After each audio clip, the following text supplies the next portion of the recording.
और कुछ लोग एक के चक्कर में ही पड़े हुए हैं। तैयार है छतरपुर वाले? अरे पूरा बुंदेलखंड। आज तो एक बात समझ में आ गई कि हौसलों की दहाड़ होगी और संघर्ष की ललकार होगी। अरे आ गया है वक्त साहिब सर, सुनील सर और संजय सर और फारूक सर अपना। अब तो हर कामयाबी पे बुंदेलखंड वासियों यलकार होगी, यलकार होगी।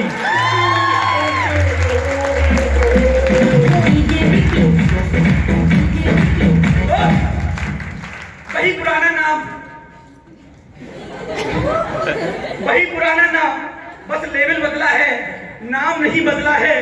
दोस्त पहचान बदल गई है लेकिन जगह नहीं बदली है। क्योंकि जिंदगी में नाम तो सबको मिलते हैं, नाम तो सबको मिलते हैं। नाम मिलने से जिंदगी नहीं बदल जाती। नाम मिलने के बाद दोस्त एक बेहतर काम भी करना पड़ता है। क्योंकि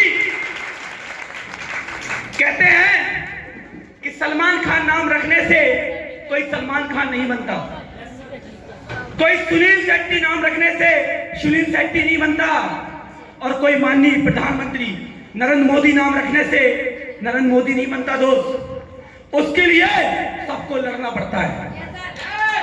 कहते हैं सबको लड़ने पड़े थे अपने अपने युद्ध, चाहे वो राजा राम थे चाहे वो गौतम बुद्ध।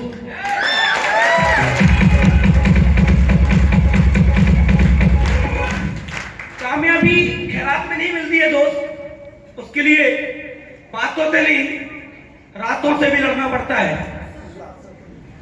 और लातों से भी सुधरना पड़ता है। क्योंकि मेरे से ज्यादा बिगड़ा हुआ इंसान शायद इस दुनिया में होगा, मुझे नहीं लगता। क्योंकि और इसका अगर श्रेय किसी को जाता है सुधारने का, चाहे वो ड्रेस ऑफ सेंस हो, चाहे मेरी हरकतें हो, जो भी है, हर एक चीज का श्रेय अगर किसी को जाता है तो my mentor engineer Dev Kundan sir को झोंक के सलाम करना चाहूंगा।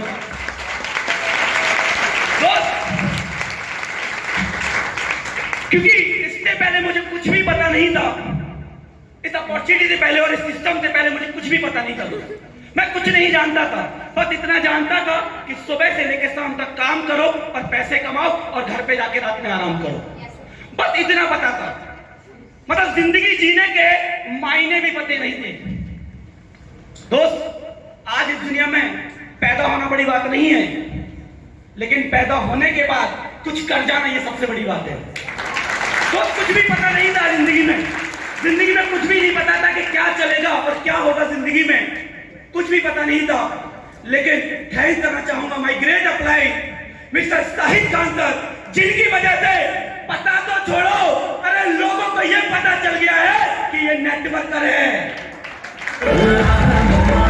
लोगों को यह पता चल गया है, ये लोगों को यह पता चल गया है कि जहां ये खड़े हो जाते हैं वही कारबे बन जाते हैं।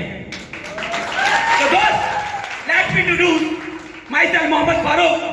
बाय प्रोफेशन की बात करूं तो आए बाद एक जॉब पर्सन रहा हूं, दिल्ली में जॉब किया हूं, प्रोफेशनल लाइन में फोटोग्राफर एंड डिजाइनर रहा हूं। दोस्त पहले लोगों की फोटो खींचता था, लोगों के वीडियो बनाया करता था, आज वक्त हमारा आ गया है। दोस्त लोगों की फोटो इसलिए खींचता था क्योंकि कोई रास्ता नहीं था। क्योंकि अगर बात फैमिली की करूं तो कहने लग जाओगे अगर स्टोरी बताने बैठूंगा। एक ऐसी फैमिली से बिलोंग करता हूं जहां पर सुबह का तो पता नहीं था कि सुबह खाना बनेगा या शाम को बनेगा कि नहीं बनेगा, कुछ पता नहीं था।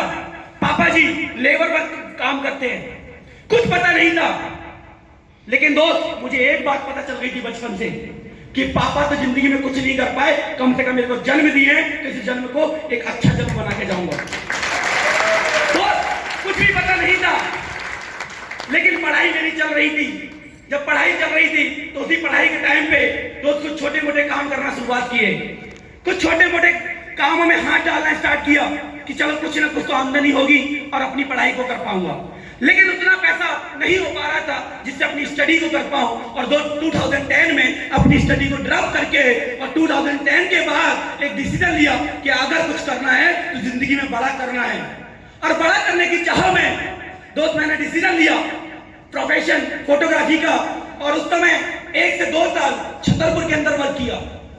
1 से 2 साल, बहुत छोटी उम्र में दोस्त, 1 से 2 साल छतरपुर के अंदर वर्क किया। लेकिन एक चीज समझ में आ रही थी कि छतरपुर में मैंने देखा था 10-10 साल 15 साल पुराने लोग जिन्हें कोई नहीं जानते थे, जिनको अच्छे से काम करना नहीं आता था। तो एक व्यक्ति से मेरी उस समय मुलाकात हुई और वो व्यक्ति बोलता है कि दोस्त तेरी जगह यहां नहीं, तू बड़ी जगह चल, तेरे अंदर क्वालिटी है। कहते ना हर इंसान के अंदर शेर है, बस उंगली करने की देर है। और उस व्यक्ति ने मुझे ये एहसास दिलाया कि चल तू बड़ी जगह चलते हैं। और बड़ी जगह चलने की उसमें और उसने बोला कि अगर तुझे वाकई फोटोग्राफर बनना है और टॉप पे जाना है तो दोस्त इसकी स्टडी कर ले। और स्टडी करने की चाह में दोस्त दिल्ली निकल पड़ा। जब दिल्ली निकला और दिल्ली पहुंचा तो वहां पहुंचने के बाद पता चला कि भाई स्टडी फ्री में नहीं होती है, उसके लिए क्या चाहिए, पैसा। वो अपने पास नहीं था।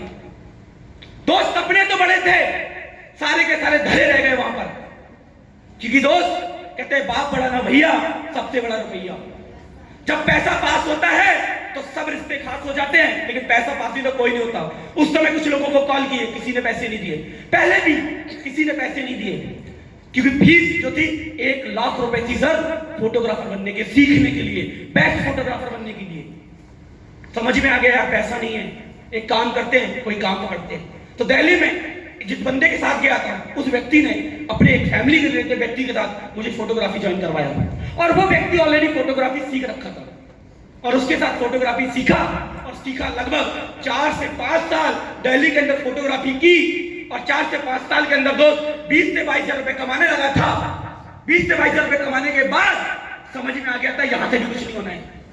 क्योंकि मैंने एक लाइन मुझे किसी एक व्यक्ति ने बोली हुई थी, मैं बताऊं किस व्यक्ति ने बोली थी दोस्त। एक लाइन जो मुझे बोली हुई थी कि फारूक, दुनिया में बहुत बड़ी बड़ी मूवियां बनती हैं, लेकिन कभी कभी तूने पता किया कि किसी फोटोग्राफर का नाम आया हो जिसने इस फ्लैश को डिजाइन किया, जिसने इस फोटो को बनाया है? कभी सुना आपने? कभी आपने पता करने की कोशिश किया कि बजरंगी भाईजान मूवी किसने शूट की? कभी पता किया दंगल मूवी किसने शूट की? कभी नहीं दोस्त।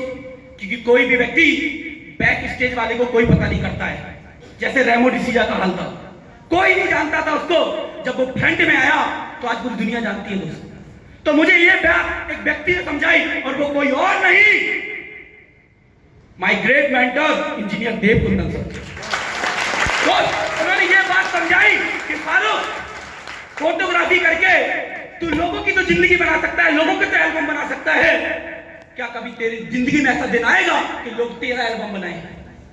मुझे समझ में आ गया था कि दोस्त कुछ नहीं हो सकता, कुछ नहीं हो सकता। इसी चाह में दुनिया की number 1 industry, direct selling industry से मुझे एक व्यक्ति ने मिलाया, वो कोई और नहीं, my great applied mister Shahid sir के लिए एक बार खड़ा होकर जबरदस्त पूजा दी।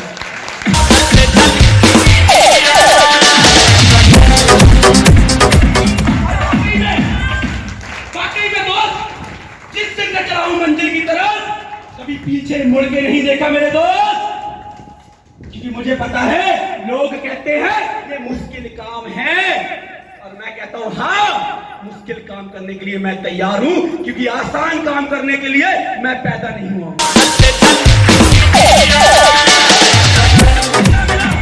मौका मिला और स्टार्टअप किया और स्टार्टअप करके बहुत सारी दिक्कतें, बहुत सारी प्रॉब्लम आई। लोगों ने रोका, लोगों ने टोका। अरे कहते हैं जिंदगी में हमेशा टांग खींचने वाले अपने ही होते हैं। क्योंकि दोस्त अगर इंडिया कबड्डी 8 में 8 बार जीता है तो उसका कारण यह है क्योंकि कबड्डी की शुरुआत घर से ही होती है। कोई और नहीं टांग खींचने वाला व्यक्ति मेरे पूजनीय पिताजी,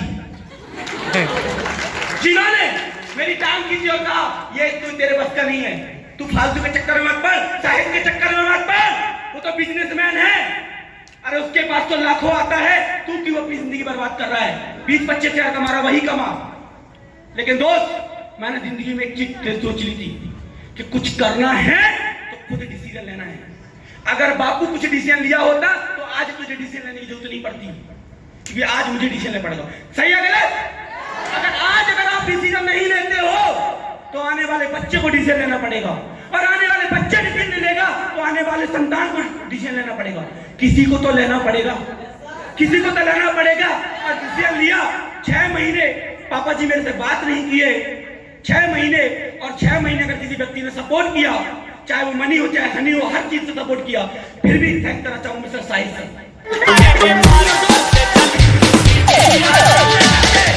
शुरुआत करते करते मौका मिला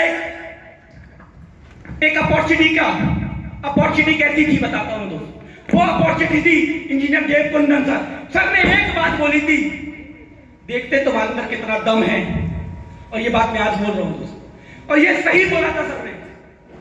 सर ये देखना चाहते थे कि वाकई में बुंदेलखंड के अंदर खून है वो वाला जो रानी लक्ष्मीबाई के अंदर था या नहीं था, या महाराज छत्रसाल के अंदर था, वही खून सर देखना चाहते थे। सर को एक ही कमिटमेंट किया, सर हमें आपके साथ काम करना है, आप टाइम दीजिए। सर ने एक ही बात बोली, शाहिद, ये बात शाहिद सर को बोली थी, शाहिद अगर सच में तुम करना चाहते हो तो गुनाह आना पड़ेगा 15 लोगों को लेकर। और दोस्त कसम खा ली दोनों भाइयों ने, कुछ भी हो जाए सर 15 तो नहीं ज्यादा ही लेके जाएंगे। और दोस्त किस्मत अच्छी थी कि 16 लोग लेके गए थे।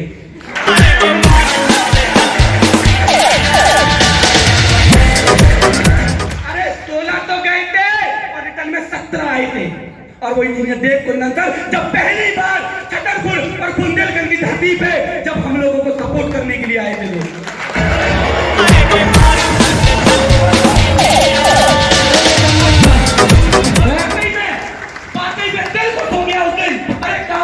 उसी दिन हो गए थे जिस दिन देश करके कदम पड़ गए थे छतरपुर में। बस फर्क इतना था कि हमें उस कामयाबी की न्यू जो कहते हैं ईंटों को सजाना था।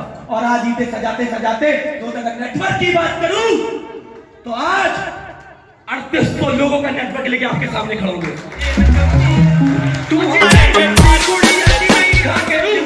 अचीवमेंट की बात करूं तो बुंदेलखंड का ऐसा कोई कोना नहीं जहां अपना नेटवर्क नहीं।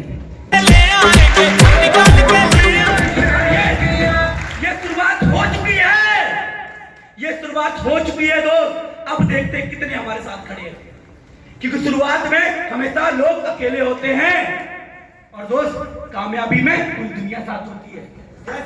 बड़ी प्यारी लाइन, कभी दूर तक ना दिखते थे कारवा, कभी दूर तक ना दिखते थे कारवा, और आज कारवा का हिस्सा बन गए। धन्यवाद है तेरा डायरेक्ट टैलेंट, आज तेरी वजह से आज इन सब चेहरों का एक किस्सा बन गए लोग। जाते यही कहूंगा दोस्त, अगर जिंदगी में करना है कुछ काम, जिंदगी में बनाना है अगर नाम, तो दोस्त एक बार खुद से सोचिएगा, खुद से डिसीजन लीजिएगा। अगर आप पढ़े लिखे हैं तो दोस्त इतना समझिएगा, ज्यादा जानकारी आप रखते हैं, आपके पिताजी नहीं। दोस्त क्योंकि पापा ने ये लाइन बोल दी थी, या तो तेरा ये सिस्टम या तो मैं। और मुझे एक बात पता थी, पापा तो दोबारा मिल जाएंगे, सिस्टम छूटा तो दोबारा नहीं मिलेगा, तो क्यों ना सिस्टम में दम लगाते हैं, पापा तो अपने आप आ जाएंगे। जो पापा एक समय निगेटिव बोलते थे, जो पापा समझते नहीं थे, आज वही पापा घर घर जाकर हर एक व्यक्ति को बताते हैं मेरा बेटा बहुत अच्छा काम करता है, यूट्यूब पे डाला है, देख लो वीडियो उसका। और दोस्त सबसे बड़ी बात, मेरे ऑर्गेनाइजेशन के न्यूट्रिशन पापा जी तक सेल करवाते हैं। वाह दोस्त, प्रूफ करना पड़ता है, प्रूफ करना पड़ता है। जब तक आप प्रूफ नहीं करोगे, जब तक दुनिया आपको नहीं समझेगी, तो प्रूफ तो करना पड़ेगा। बस यही कहूंगा दोस्त कि आज मौका आपको मिला है तो मौके को समझ लीजिए। मौका बहुत छोटा शब्द है, एक बार जब निकल जाता है ना फिर बाद में नहीं आता है। और इसके ऊपर एक छोटी सी लाइन, सर सिर्फ 1 मिनट का टाइम लूंगा। क्या होता है, एक व्यक्ति, एक गर्लफ्रेंड एक बॉयफ्रेंड होते हैं और बेहद मोहब्बत करते हैं और एक दूसरे से शादी करना चाहते हैं। Please take it easy. दोनों एक दूसरे से बहुत मोहब्बत करते हैं और दोनों एक दूसरे से शादी करना चाहते हैं, लेकिन क्या होता है कि जब उसका बाप उस लड़की से बोलता है ठीक है मैं मानता हूँ, मैं मान जाऊंगा तेरे रिश्ते को, तो एक काम कर लड़की को बोला। लड़का जब उसके घर पे आता है तो लड़के को कुछ बोला जाता है कि दोस्त ठीक है हम अपनी लड़की तुझे देते हैं, हम अपनी लड़की तुझे देते हैं, लेकिन उसके लिए कुछ शर्तें हैं मेरी, कुछ शर्तें हैं, अगर तुमने 3 शर्त में एक शर्त पूरी कर दी तो मैं अपनी लड़की का हाथ तुम्हें दे दूंगा। और वो शर्तें समझिएगा, कहता है कि 3 बैल है, 3 बैल में से एक की पूंछ पकड़ दे दिखाना तुझे, सिर्फ एक की पूंछ पकड़ दे दे और लड़की तेरे हाथ में। क्या होता है, पहला बैल आता है मरियल सा, तो जाता है उसको बाहर लेके, जब पहले बैल को छोड़ा जाता है, पहला बैल आता है मरियल सा, बिल्कुल लुज पुज चला आता है ऐसे। तो पहला बैल जब आता है तो सोचता है यार इसको क्या पकड़ूं, चल साइड में। लड़का, भैया लड़का हाथ मांगने गया है, रिश्ता मांगने गया है, तो एटीट्यूड तो होगा ना। पहला बैल गया, दूसरा बैल आता है बड़ा हट्टा कट्टा, सींग जे बड़े, बैल जे बड़ा, सोचता भाई लड़की के चक्कर उस बैल को पकड़ूंगा, पूंछ पकड़ूंगा इसकी, मार ना दे मेरे को। और उसको वो क्या करता है, बोलता भाई साहब तू भी जा, ठीक है। अब कहता साला कुछ भी हो जाए, अब तो तीसरा आया है, अब नहीं छोड़ूंगा, अब कुछ भी हो जाए अब नहीं छोड़ूंगा। जब तीसरा बैल आता है और तीसरा बैल चला आता है बड़ा प्यारा, जैसे जाके ऐसी पूंछ पकड़ने को करता है, देखता पूंछ ही नहीं।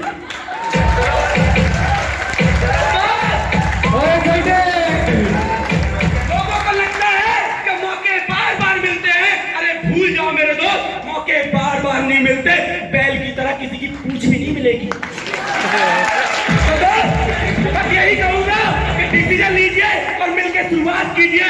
हम आपके साथ हैं, हम आपके साथ हैं कि दोस्त अगर हमारे साथ देव करते तो हम आपके साथ हैं दोस्त। तैयारी कीजिए और स्टार्ट कीजिए, वाकई में बहुत बड़ा बिजनेस है दोस्त। क्योंकि मैं फिर लास्ट में वही लाइन बोलूंगा, मैं बुलंद हौसला था, मंजिल से मेरी यारी है, अभी तो नापे सफर के कुछ ही पन्ने, अभी तो यार माइल के साथ इतिहास लिखने की तैयारी है, इतिहास लिखने की तैयारी है।